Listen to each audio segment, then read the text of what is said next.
नमस्कार मित्रों, JKS education YouTube channel पर आपका स्वागत है। मैं जितेंद्र कुमार शास्त्री आपके लिए लेकर आया हूं रेट लेवल 1 में पर्यावरण अध्ययन के अंतर्गत सामाजिक बुराइयां में बाल विवाह टॉपिक है, जिसके बारे में आज हम विस्तार पूर्वक चर्चा करेंगे।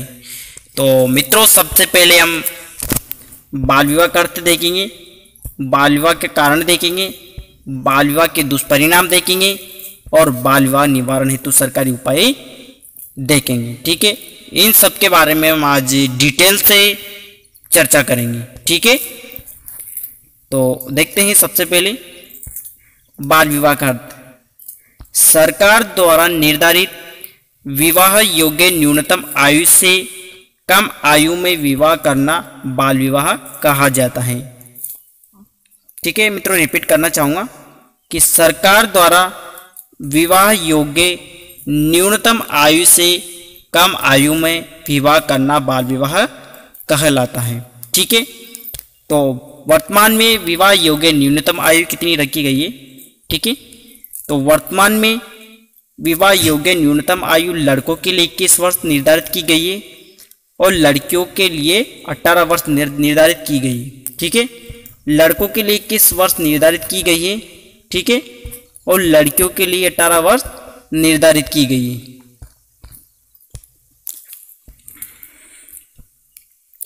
बाल विवाह के कारण देखते हैं।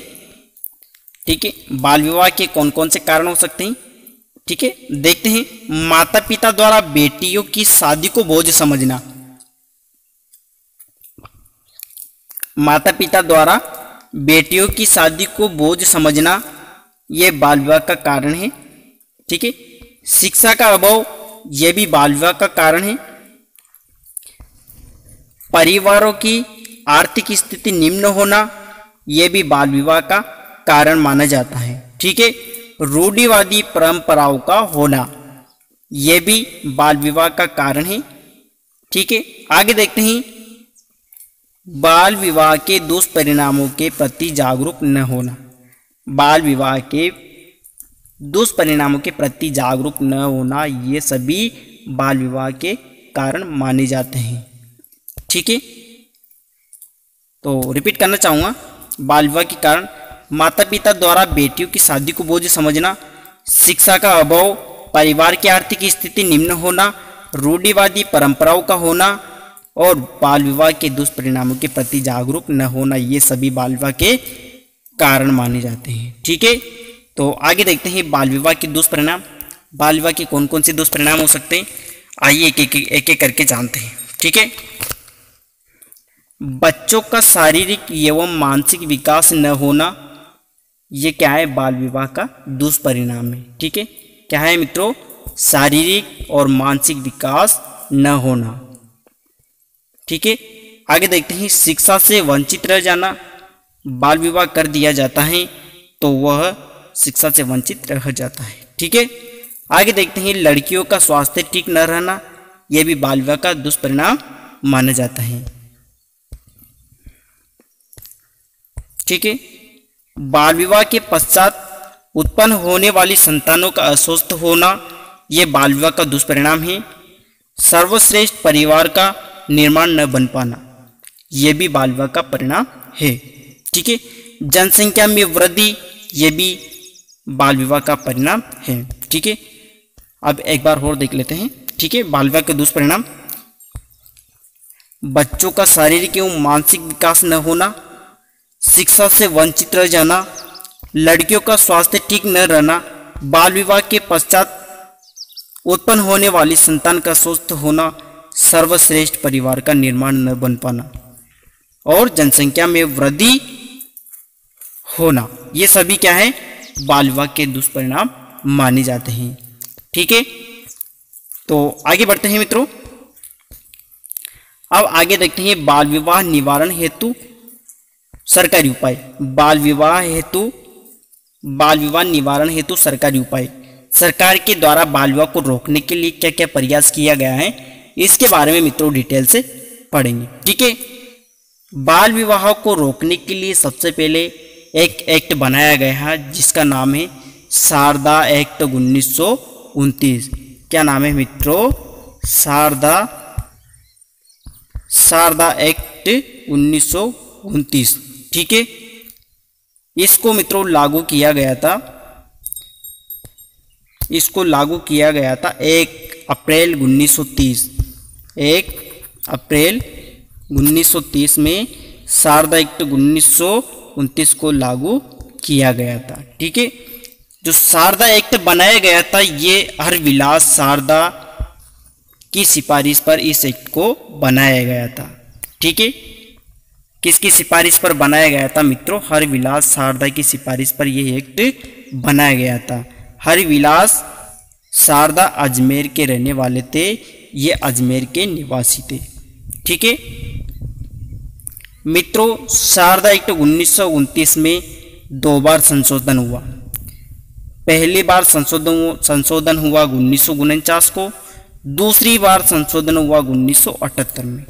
ठीक है, जब 1978 में संशोधन हुआ तो 1978 से पहले विवाह की न्यूनतम आयु लड़कों के लिए 18 वर्ष निर्धारित थी, लड़कियों के लिए 14 वर्ष थी। लेकिन 1978 के बाद संशोधन करने के बाद लड़कों की आयु को 18 वर्ष से बढ़ाकर 21 वर्ष कर दी गई। ठीक है, और लड़कियों की आयु को 14 वर्ष से बढ़ाकर 18 वर्ष कर दी गई। ठीक है, आगे देखते हैं बाल विवाह निषेध अधिनियम। मित्रों, बाल विवाह निषेध अधिनियम यह शारदा एक्ट 1929 का संशोधित रूप है, यानी कि शारदा एक्ट का नाम बदलकर बाल विवाह निषेध अधिनियम 2006 रखा गया है। ठीक है, बाल विवाह शारदा एक्ट 1929 को शारदा एक्ट 1929 का नाम बदलकर बाल विवाह निषेध अधिनियम 2006 रखा गया है। यह लागू 1 नवंबर 2007 1 नवंबर 2007 को इसको लागू किया गया था। ठीक है, यह संज्ञेय अपराध है, गैर जमानती अपराध माना जाता है। ठीक है, बाल विवाह निषेध अधिनियम 2006 के अंतर्गत सजा।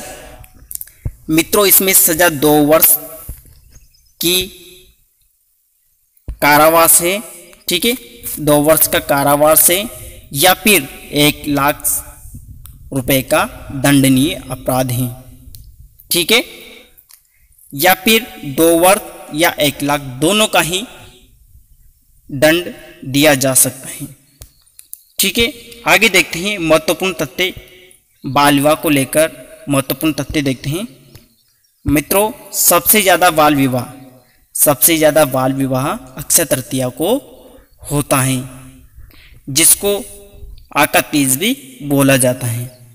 ठीक है, लिखित रूप में हर्षवर्धन के काल में लिखित रूप में एक बाल विवाह का उल्लेख मिलता है, जो कि हर्षवर्धन की पुत्री राजश्री का विवाह कन्नौज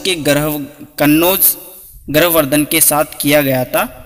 यह भी एक बाल विवाह किया गया था। ठीक है, किसके काल में? हर्षवर्धन के काल में। हर्षवर्धन की पुत्री थी राजश्री, जिसका विवाह कन्नौजी गर्भवर्धन के साथ किया गया था। ठीक है, तो सर्वाधिक बाल विवाह भारत में, सर्वाधिक बाल विवाह बिहार में होता है, जबकि न्यूनतम बाल विवाह हिमाचल प्रदेश में होता है। ठीक है, तो मित्रों आशा करता हूँ कि आपके वीडियो पसंद आया होगा। अगर वीडियो पसंद आए तो लाइक करें, शेयर करें, सब्सक्राइब करना न भूलें। ठीक है।